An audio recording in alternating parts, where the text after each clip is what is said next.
సింహం చిరుతపులి కలిసి ఉండేవి.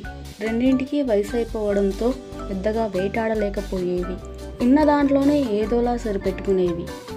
ఒకసారి వాటికి వరుసగా వారం రోజుల పాటు తినడానికి ఏమీ దొరకక ఆకలితో చాలా అల్లాడిపోయేవి. అదే సమయంలో వాటికో జింకపిల్ల కనిపించింది.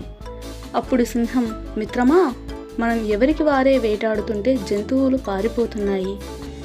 ఈసారి ఇద్దరం కలిసి చెరో వైపు నుంచి దాడి చేద్దాం అని చెప్పింది. దానికి చిరుతపులి సరేనంది. రెండూ కలిసి తెలివిగా వేటాడడంతో జింకపిల్ల దొరికిపోయింది. దాంతో వాటి సంతోషానికి అవధుల్లేవు. అయితే సింహం మాత్రం కలిసి వేటాడాలన్న ఆలోచన మొదట నాకు వచ్చింది కనుక ముందు నేనే తింటాను అంది. దానికి చిరుతకు ఎక్కడ లేని కోపం వచ్చింది. దాంతో అక్కడ ఉన్నది చిన్న జింకపిల్ల. ముందు నువ్వు తింటే మొత్తం తినేస్తావు, ఇద్దరం కలిసే వేటాడం, కలిసే తిందాం అని చెప్పింది చిరుత.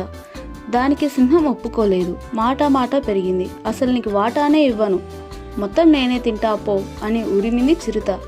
ఈ గొడవంతా చెట్టుచాటు నుంచి ఓ నక్క గమనిస్తూ ఉంది. అసలే వృద్ధాప్యం, ఆ పైన ఆకలితో అలమటిస్తున్న ఆ రెండూ ఎక్కువసేపు పోట్లాడుకోలేవన్న విషయం దానికి అర్థమైంది. గొడవ పడి సింహం చిరుత అలసిపోయి కూలబడ్డాయి. అదే అదననుకున్న నక్క గబాలున జింకపిల్లని లాక్కొని పారిపోయింది. అయ్యో, కలిసి పంచుకోకుండా గొడవపడి ఆహారాన్ని పోగొట్టుకున్నామే అని బాధపడ్డాయి సింహం చిరుతపులి.